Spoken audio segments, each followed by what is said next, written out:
Hi, and welcome back to Fay at 5. I'm LaTangela Fay, your hostess. And you know, it always does my heart well to have those in the hot seat and on the tan line that's doing some wonderful things around the globe to make the world we live in a better place. So, I had to get the mastermind. I had to get the visionary. I had to get this guy who said no is not an option. See your vision all the way through in the hot seat because I got questions that need answers. None other than the CEO and one of the co-founders of FUBU. Like you say it, you know what it is. Keith Perrin, how are you? I'm good. I'm good. How are you? I'm holding on. No, I'm doing good. And I'm super grateful that you took time out of your schedule to join me today. It means more than you know. Right. That was quick though. You had to send me a message say, I need you on my show. I was like, all right, what is it? What are you gonna do Right. it? And I was expecting you to send me through the hoops to about 20 other people. And I was willing to go through that because you're a busy man. You No, we got don't things going we don't on. we don't do that. Yeah, we don't do that. Like we always believe that if you can help the next, man or woman up the ladder, you know what I'm saying? Do Right. what you can to uplift them. So, you know, this is what you do. You reached out to me, so I just had to oblige. I appreciate that from my heart. And I want you to always think of this as an extension of your office. You have been representing and doing some amazing things for some years. And I know that there have been a lot of bumps, a lot of bruises, and you probably don't even look at yourself this way, but you and your squad, you're living legends. It's like you took something Mhm. that was an idea, you joined this force that many would have said, man, y'all crazy. It's already an oversaturated market and you're a global franchise right now. What was the thought process of Mhm. saying, hey, man, me and a group of my friends, we're going into business together and we're going to do something big? Uh, well, in the beginning, it was just, we were going to try to make some clothing and open up a store in the city somewhere. The idea wasn't this big at first.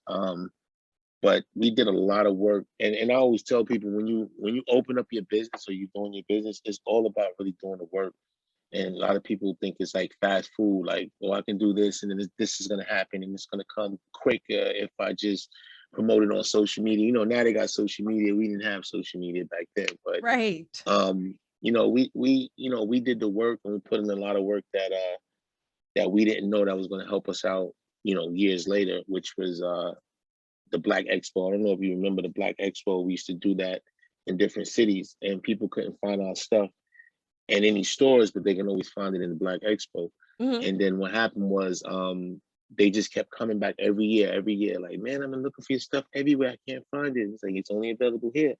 So that built our following up so that when we did get our deal years later, it just transcended into, okay, oh man, FUBU's in the stores now. Okay. And then they started buying it. Um, I remember, when we signed our deal, the first thing they said was, you guys got to make $5 million in the first 3 years. If you don't, we're going to take the name. You either have to pay us or we're going to, hold the rights to the name. Now, So we were wait, like, when okay, they told cool. you that, do you think they were trying to give you the Oaky Dope because they thought you couldn't obtain that goal, or you felt as if this is just a marker for us to hit? No, it was for us. See, we think like this. All right, we have this opportunity and we have to make the best of this opportunity. We got to hit the road running and we have to do whatever we can to get to this goal, because if we don't get to this goal, then they're gonna take our name, you know what I'm saying? Or they're gonna Right. hold our name. Um, and usually that's what happens in this business. If you don't make the person's money back, they own the rights to your name and they can sit there and put out different product with your name on it, and you can't do a damn thing about it. But Right. it was a challenge for us because we were like, listen, if we can't make it happen in 3 years and we was already doing this for 4 years already, 4 or 5 years already, then it's a waste of time. So if we don't hit it, they take it, we move on, we'll figure something else out. But we wanted to make it like $5 million in the first season, like the first 4 months. And that was because and largely due to the fact that those Black expos, because we were doing a lot of groundwork. And in our mind, we were just trying to sell clothes. We didn't know that we were planting seeds all in these states and whatnot. So Right. when the brand was really, available in stores and we put out the advertising for it and people saw it, they just flocked to the stores and bought it. And then we wound up doing really well. And even with the Black We Expos, really like did y'all were five putting million in the that. first season. Yeah, we did 5 million the first season and then 20 million the second season. So Wow. once we did the 20 million the second season, it was like, okay, these guys know something. Let them do. The books are open. The banks is open. Do what y'all do. Let's get this bread. And we just ran with it. I bet you didn't have a second opportunity for a bank to tell you no ever again on that one. Like, oh, okay, you know what? I think this might be on to something. Let's do this. Yeah, nah, that was it. That was it. As a part of the culture, with FUBU, we saw you everywhere. It's like hip hop wasn't hip hop unless the hip hop artist was rocking with FUBU. And that's just how it felt, especially on the brinks of everything breaking out. How did you know that you wanted to pick X, Y, and Z to form a brandship with because you trusted their brand and you wanted them to be a part of your brand? Or was that even a thought process? Or was it just like your homeboy on stage and he just wanted to wear it? Well, we're big on relationships. You know what I'm saying? So when we were doing, prior to us even doing the Black Expo, we were working with Hype Williams because he's a friend of ours around the neighborhood. So he was shooting like LL videos, Boys and Men videos, Nas videos. He was shooting everybody videos in the hood. So he would call us and be like, yo, I'm shooting so-and-so video. And we had this big paper calendar up on the wall. I mean, I'm sorry, paper calendar. We had this erasable calendar on the wall where we would just mark it up and put different dates of video shoots.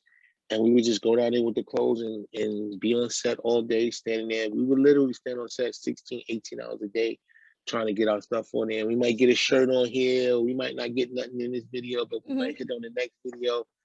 And then after a while, you start developing relationships with a lot of the artists because they see you on set. They go, what you got, man? How you on? Every set I go to, I see you on set. What y'all doing? What's and up? It just, yeah, y'all selling something? Y'all selling drugs or something? What y'all doing? You plug? But we wound up doing just meeting these guys and developing relationships. Like I think one of our longest relationships right now is Fat Joe. Fat Joe was rocking with us when he first came out. Like his first song when he came out, he was rocking with us, him and Pun. So it's like dealing with, guys like that over the years, you just get to know them and people would reach out. Some people would reach out because the line was hot at the time and they would be like, hey, it wasn't them, it was their stylist. It wasn't their stylist, it was their manager. Like somebody would reach out. And our only thing was if we send you clothes, wear it. Don't just ask for clothes. Like we'll send you clothes and if you don't wear it, cool, but don't call me back. So a lot of cats would just wear it. And then, it just became like that brand to wear or to have in your video. Yeah. And I know that once the product itself started showing up more often and we get out of these Black expos and now we're in these stores and now we're in these videos, it just shoots off and what seems to be an overnight success in the eyes of the viewer. How long did it take y'all before you say, man, we really pulled this together? So I always tell us when I go speak to kids and I'm trying to enlighten them, I said, how many of you guys in here could work 4 years without receiving a check? And everybody be like, who? 4 years without a what? Me. And I'm like, but it's your own business. It's your own business. But they like, I don't care. I still need to make money. And the thing about it was, when you're working on something great, sometimes it takes time and you don't have no limit on what that time frame is. One of the best quotes that I like, and Damon is crazy because he gave us the book, Think and Grow Rich by Napoleon Hill. Like, because we were in the house and some guys are motivated and some guys wasn't motivated. And he was like, man, I can't let this slip away. So he went and bought this book and gave it to everybody. And one of my best quotes in the book is, you never know how close you come to success because you often quit and fail. And we knew we had something, so we didn't want to quit because it looked like it was in the reach of what we were doing. And that book was just kind of put us over the hump. And then, we worked for maybe another 6 months and then the deal came down the pipeline. So, that says a lot. He saw the frustration within the group and I'm pretty sure he had those moments as well. But, it takes a lot for a leader and you all are leaders to say iron is going to sharpen this iron. And when one gets weak, we have to find some way to have a strength here between us that it doesn't cause this constant friction. It's hard enough trying to work with your family and your friends. But then you just said work for a paycheck 4 years later. Yeah. Come on, man. That's a tight bond. That's unbelievable. Yeah, it was funny because he had came to us one day. He was like, "Oh, listen, I read this book, and everybody need to quit their jobs, and we need to get this 100% if it's gonna take off." And I'm looking like, brother, we about 3.5 years in, man, and I ain't seen a check yet. He Like, wasn't and you want me here to quit telling my me. job? And at the time, I didn't have a job. I had a career. Like, everybody else kind of had, like jobs that they could quit. Like, I was a property manager running like 200 units in Harlem. Like, I used to Really? go work with a suitcase on and briefcase. I mean, a suit and a briefcase. Like, it was crazy. People would see me, then I would come home and like immediately just jump out of my suit and jump back into my hip hop stuff. But So this was really like a I was, 24-hour cycle for you. I mean, because if you're managing like 200 properties, that's so many different people and personalities and issues that you're dealing with. And then you're coming home trying to mhm. run this business and trying to explain to your boys that, hey, man, look, time is of the essence. and I'm telling him, and he would get mad at me like, "Man, you gotta put in more work." I said, "It ain't none of y'all working, bro. Y'all sit up in here chilling. Like, I gotta get up and get on the train. I gotta go to work. I come back at, I leave here at 7 in the morning. I get back at 6:30 at night. Then you want me to work till 5 in the morning and get back? Yeah, No, man. yeah. I can give you 1, 2 o'clock. That's it. And then I got to get at least 3, 4 hours sleep, man. Like, But did they look so at you he funny when you understood. said that though? Almost as if, what you mean you the Yeah, only he one with was a like, job, man? Like, no, but he was like, basically saying like, you got to put more in. I said, bro, I can't put no more in with a full-time job. And he was like, quit your job. And at the time I was making like, I think my salary was 49.9, something like that. It was mhm. almost $50,000, right? So I'm like, man, I'm making $50,000. You want me to quit my job and come work for what? And then like, we're not even getting no money over here yet. Like, I can't do that. I got a kid. I got to pay. I got to take care of her. And so he was like, yo, I'm telling you, man. This is what we need to do. So anyway, make a long story short, I had a situation at the job that just went haywire with one of the residents, and they started looking at me. She told them that I was selling cocaine on property, and I'm then not selling cocaine. you I'm know, selling t-shirts and hats. What you mean? and then the vice president started looking at me and coming over there and looking through my books, and everything was straight Come with on. my books. But she just kept harassing me. And I'm like, why are you over here every day? And then I talked to her. She was like, yeah, I heard you selling cocaine. I said, why would I sell coke? I make almost $50,000. I'm only Right, 25 years old. You know what I'm right. saying? I'm making almost 50,000, like in '95. Like, are you serious? So I left that. I wound up quitting. I wound up getting fired because if I quit, I wouldn't get no unemployment. So I wound up getting fired. That's it. We're gonna let And them have that. That's cool. yeah, so I got fired, and I was getting my little unemployment, and I was able to pay my little rent because we was all living in the same house. I was able to pay my little rent that I had, and then before you know it, things took off. Like 6 months later, it took off. And here we are. You know what I mean? It was an obstacle, but I like to think of it as power over obstacles forever. And sometimes we can't see the forest for the trees because we're trying our best to figure it out when God has already worked it out. And he won't give you the vision without the provision. And although you had a situation that was working for you in that time, man, if they didn't add that extra stress, that wouldn't have been the confirmation that you needed. Yeah, it is crazy. I can't wait till the documentary comes out when we finally sit down and put this doc out, because like everybody thinks it was easy ride. It was just like, oh, you guys was putting clothes in the video, and the next thing you know, you got with this big company, and then y'all flew up, and Yeah. like I tell people, I tease people, they say, yo, why you got them bags under your eyes? You need to go get them pulled out. I said, man, these my money bags. I remember when I got them, because I was running so much and not sleeping and traveling. We travel like every 3 days, 3, 4 days for 2 years straight. Wow. So it was just like, every week I'm going for like 3 or 4 days every week for 2 years straight. So in those 2 years, running around, flying around, not sleeping, getting up early, hanging out late. That's the I saw these sacrifice. bags. I saw these bags come, and I was like, damn, I'm getting new bags here. But now I Good. tease it. I laugh about it now though. And it's all good. He said, these my money bags. I can't with you today. I'm telling you, my money bag. In these days and times, everything is so instant. We are always looking for this instant gratification. Back then, you didn't have the help of social media. You really had to put in that elbow grease.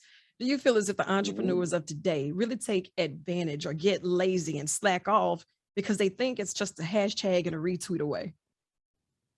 Yes, I do. I do agree with you in some sense, but you do have some people out there who understand the process and who understand what needs to be done. Mhm. Because you'll have somebody, I'll meet somebody, hey yo, I got this clothing line, y'all need to back me. And then, and before the Shark Tank came out, Yeah. the question was, well, what's your sales like? How many stores are you in? Oh, I ain't in no stores. I ain't sell nothing yet. So why should I put my money behind you if you haven't did anything with it? Oh, cause man, y'all already in. Y'all can take me to the top. Right. And Right. I used to hate having those conversations with people like that because it's like, bro, you don't even want to do the work. So I don't even want to go into business with you because you don't even want to do the work. I know the work that I put in, and I didn't have social media. There was a party in Chicago that was the shit. Oh, Are you good? You I'm good? finished. You good? Okay, yeah, we had to go all the way to Chicago, spend money on a plane, go all the way to Chicago, plane, hotel, food, everything, just to be Merchandise. at that event. Yeah, just to be at that event and make a presence. Now, you get on social media, you have basically everybody come to you, and then you have a ton of people who don't even know what social media is about now. They Yeah. think it's all about posting pictures, and half of them don't know about the hashtags, half of them don't know about the content that they put up. If Right. you got a business page, you should not be on there smoking weed and Oh, drinking attention to and doing all this detail. Yeah, other stuff. that. Keep it about your business. Like a lot of people watch, like people think social media is just a place to post pictures, but you have employers now who won't even hire you once they look at your social media. So you have to portray a certain image, and whatever you Yeah. do in your private life is whatever you do in your private life, but don't put it out there in a way it's going to mess up any business or any deals that you may have on the table. And I think a lot Exactly. of people don't realize that. So the conversation now is, like, hey, you don't need my help. This is what you do. This is how you do it. Hmm. And I give them the game. I say, this is how you do it. And then even when I be telling them, they be like, wow, OG, I ain't never think about that. And I'm like, And that's the problem. see, You didn't even think yeah, this you through. have to think. Yeah, you have to think about things like this. Like I'm Right. a thinker, so like, and it's funny because my wife, if I'm sitting there and I can't figure out something, or she can't figure out something, she's like, "Baby, can you figure this out?" Like, why do you think I could figure it out? She'd be like, "Cause you gonna figure it out. Like you Right. gonna figure it out." And I'll sit there for like 35, 45 minutes, and if I can't figure it out, usually most of the time I do figure it out. But if Uh-huh. I can't figure it out, I've already went through the necessary processes to call somebody else. So Yeah. when I do call somebody, it's like, bro, I did this, that. Why I can't figure it out, and they'll be like, do this, and then they'd be Process of like, boop, elimination. okay, yeah, you know what I mean. So, but people don't even want to. They don't want to put in the work. They think it's too hard or something. I don't know. Yeah. And then, Like you get these I just came back. homeboys Yeah, who no, I'm start saying feeling I that just it's a came sense back of from. entitlement. I just came back from Atlanta this Monday, and we went out there for one music fest. I'm out there at 8:55 in the morning. I tell everybody be there at 9 o'clock. I'm out there. I start calling everybody. Yo, where you at? I'm in the hotel. I'm about to leave now. Where you at? I said, I'm at the park. They're like, you at the park? I said, yeah, we supposed to be at 9 o'clock. Like, and that's one thing that my PR one lady that we had for so many years, Leslie Short, she always should tell us, like, you're not gonna be like these other groups and these other, people out here being late Hmm. and rappers coming in places late and all that. You're gonna be on time because time when you're on time, you get more respect when you're on time. So Absolutely. I always took that to heart. And I'm there like 8:55 in the morning, ready to work, and everybody's like, "Oh, I'm on my way, I'm on my way." So everybody ain't really get there till like 9:30, 10 to 10. But I'm there, you know And what you're I'm looking at saying? them like, And hey, when we y'all know got you there, late, right? yeah, but when we get there, I'm unpacking, I'm taking out stuff, I'm setting up stuff. Like it's nothing too small for me to do. You know what I'm Yeah. saying? Like I'm not too big for anything. Like this is my business. I want it to look a certain way. So I'm gonna do all if I have to do most of the work, I'll do most of the work. But I do have a good team which helped me out a lot. But a lot of people don't want to do the work. Yeah. They just want the show. They just want to, like they'll say, yo, I have people that be like, yo, let me come to this event with you, or let me do this with you. And I'm like, why? Like, You don't you feel ain't like even do no working? work. You don't feel like Like, it's working? not even like you work for me. It ain't even like you work for me, but you just call me, you ain't even call me, see how I was doing. You just called me to go to an event or to hang out, so. Right. I mean, that comes with the territory, and you have always managed yourself so well, and you've been super responsible with your platform, you and the guys, and that's amazing because representation matters, and we don't see enough of that. And it's always that plane that crashes and burns that makes headline news instead of those who are doing the right things at the right time. And you have been such a trailblazer. Like, it's not what you have done because you're still working on stuff, like I would say what's next, but every single day you press buttons and make the next happen. So what's next on the platform for you now? Well, I'm working on trying to get this TV show up for FUBU Radio with a couple of my personalities. Just got off the call with that. Hopefully that'll really, really put us on the map. Okay. And just growing the company, just growing the radio station. Like, we've been super successful with the brand, but I want to grow the extension of the brand, the FUBU Radio brand, and into something that's a major competitor with all these other radio stations out here. Absolutely. We did really well at One Music Fest a couple of years ago because people was like, they were like, yo, we'll do FUBU and we'll do Tigger. And then Pharrell comes by, we'll do Tigger. Who's that, FUBU Radio? I'll do FUBU Radio and Tigger. Like T-Pain, yeah, I'll do FUBU. Tell them to come to my trailer.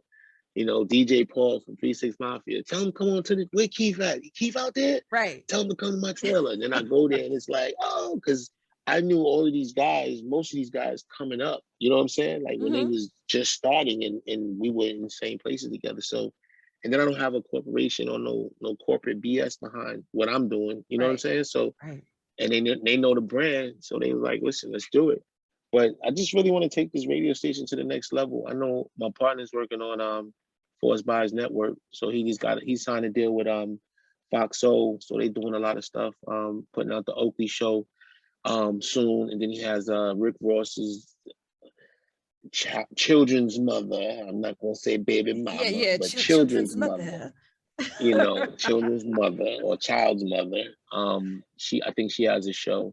So, they're working on that. And then my boy Carl is working on some FUBU real estate. We're trying to build a hotel, but if we can't get the hotel, we're going to build some real estate. And just trying to, expand the brand a little bit more. We've been, even with the brand, we've been doing some great things since we relaunched in 2016.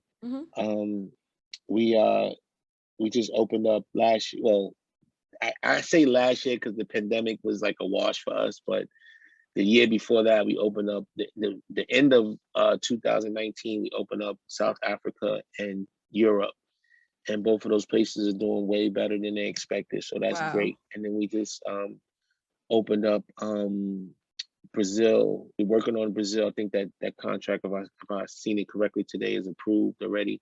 So we're doing something with Brazil. We're doing something with we just signed a Japan deal. And working on the United Emirates right now. So that's being worked on.